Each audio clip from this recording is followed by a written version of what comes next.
Hi అండి, welcome back to my channel. ఇవాళ మనం ఎటువంటి నెయ్యి కానీ నూనె కానీ ఏమీ వాడకుండా మనం కొబ్బరి హల్వాని అయితే ప్రిపేర్ చేసుకుందాం ఫ్రెండ్స్. అది ఏ విధంగానో ఈ వీడియోలో తెలుసుకుందాం. ఈ స్వీట్ చూడండి, చక్కగా అసలు ఇందులోంచి ఆయిల్ ఎలా రిలీజ్ అవుతుందో, కానీ నేను ఇందులో ఎటువంటి ఆయిల్ కూడా యూజ్ చేయలేదు. అది ఏ విధంగా చేసుకోవాలో తెలుసుకుందాం ఫ్రెండ్స్. ముందుగా మనం కొబ్బరి ముక్కల్ని తీసుకొని మిక్సీ పట్టుకోవాలి ఫ్రెండ్స్. ఇవి నాకు 2 కప్పులు వచ్చాయి. 2 కప్పుల్లో కొంచెం వాటర్ వేసుకొని మిక్సీ పట్టుకోవాలి. ఎందుకంటే మనకి కొబ్బరి పాలు కావాలి కాబట్టి కొబ్బరి పాలు వచ్చేంత వరకు మెత్తగా మనం గ్రైండ్ చేసుకోవాలి. వీడియోలో చూపిస్తున్న విధంగా మెత్తగా అయ్యేంత వరకు గ్రైండ్ చేసుకొని కొబ్బరి పాలు పక్క తీసుకోండి ఫ్రెండ్స్. ఇందులోకి 1 కప్పు అటుకులు తీసుకోవాలి. అటుకులు మెత్తగా మిక్సీ పట్టుకోవాలి. మెత్తగా పిండి అయ్యేంత వరకు మిక్సీ పట్టుకొని ఆ పొడి మొత్తం మనం తీసుకున్న కొబ్బరి పాలలో వేసుకొని బాగా కలుపుకోవాలండి. వీడియోలో చూపిస్తున్న విధంగా బాగా కలుపుకోండి. ఉండలు తట్టు ఏమీ లేకుండా మొత్తం పాలలో మిక్స్ అయ్యేటట్టుగా కలుపుకోవాలి.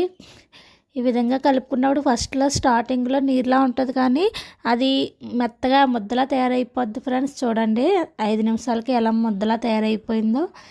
మనం పాకం కోసం పెనం మీద కొంచెం కప్పు బెల్లం వేసుకొని కొంచెం వాటర్ వేసుకొని మనం స్టవ్ మీద పెట్టుకోవాలి. ఈ బెల్లం బాగా కరిగేటట్టుగా మనం కలుపుకోవాలండి. బెల్లం పాకం అవసరం లేదండి, బెల్లం కరిగితే సరిపోతుంది, పాకం అవసరం లేదు. బెల్లం కరిగేంత వరకు బాగా తిప్పుకోవాలి. అలా కలుపుకుంటూ ఉంటే బెల్లం కరుగుతుంది. ఈ స్వీట్ చాలా టేస్టీగా ఉంటుంది ఫ్రెండ్స్. ఒక్కసారి ట్రై చేయండి. నోట్లో పెడితే అలా కరిగిపోతుంది. హల్వా కాబట్టి స్వీట్గా బాగుంటుంది ఫ్రెండ్స్. ఒకసారి ట్రై చేయండి. నేను చెప్పిన విధంగా ట్రై చేయండి, చాలా బాగా వస్తుంది మీకు. ఈ విధంగా కలుపుకుంటూ బెల్లాన్ని అయితే మనం కరిగించుకోవాలి. ఇలా బెల్లం మొత్తం బాగా కరిగేంత వరకు ఉంచుకొని కరిగిన తర్వాత మనం పక్కన పెట్టుకున్నాం కదా అటుకులో పేస్ట్, అది మొత్తం ఇందులో వేసేసుకోవాలి ఫ్రెండ్స్.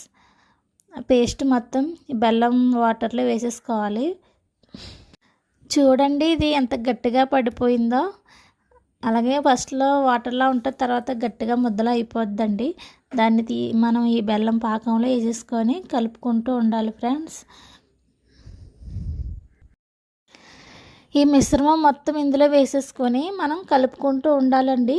ఎందుకంటే అది అంటిపోతుంది కిందన, అందుకోసం మనం కలుపుకుంటూ దీన్ని ఉడికించుకోవాలి. ఏమైనా ఉండల దట్ట ఉంటే గరిటతో ఒత్తుకుంటూ కలుపుకోండి. బాగా కలుపుకుంటే అది మనకి బాగా మంచిగా స్వీట్ రెడీ అవుతుంది. చూడండి ఫ్రెండ్స్, ఇందులో మనం ఎటువంటి ఆయిల్ కానీ నెయ్యి కానీ ఏమీ వాడలేదండి. కేవలం మనం కొబ్బరి పాలు మాత్రమే తీసుకున్నాం. కొబ్బరి పాలు, అటుకుల పొడి అంతే. కానీ ఇందులో మనకి ఆయిల్ అనేది రిలీజ్ అవుతూ ఉంటుంది. చూడండి ఉడికి కొలిది కొబ్బరి ఆయిల్ అనేది పైకి వస్తూ ఉంటుంది. చూడండి ఆయిల్ అనేది పైకి వస్తుంది. ఇది ఇంకా బాగా దగ్గరికి ఉడికించుకోవాలండి. కిందన మాడినట్టుగా ఉంటుంది కానీ ఏం మాడదు. ఇందులో కొంచెం ఇలాచీ వేసుకుంటున్నాను నేను. మీకు ఇష్టం ఉంటే వేసుకోండి, లేకపోతే స్కిప్ చేసేయండి. చూసారా దగ్గర పడింది, ఆయిల్ కూడా రిలీజ్ అవుతుంది. చూడండి కొబ్బరి ఆయిల్ రిలీజ్ అవుతుంది. మనకి ఇలా ఆయిల్ రిలీజ్ అవుతే స్వీట్ చాలా టేస్టీగా వస్తుందండి. ఇలా స్వీట్ రెడీ అయిన తర్వాత ఏదైనా ప్లేట్లోకి కానీ ఏదైనా బౌల్లోకి కానీ తీసుకోవాలండి. మీ దగ్గర ఏది ఉంటే అది యూజ్ చేయండి. ఎందులో అయినా సరే స్వీట్ అనేది బాగా వస్తుంది. నేను ఇక్కడ గ్లాస్ బౌల్ తీసుకుంటున్నాను. ఇందులో వేసుకొని చల్లారిన తర్వాత మనం వీటిని కట్ చేసుకోవాలండి. మనకి నచ్చిన షేప్లో ఈ స్వీట్ని కట్ చేసుకోవచ్చండి. నేను ఈ గ్లాస్ బౌల్లోకి తీసుకున్నాను. చల్లారిన తర్వాత మీకు చూపిస్తున్నాను చూడండి. స్వీట్ అనేది మనకి చక్కగా వస్తుందండి. జస్ట్ ప్లేట్ పెట్టి అలా తిప్పుకొని పైకి తీసుకుంటే వచ్చేస్తుంది.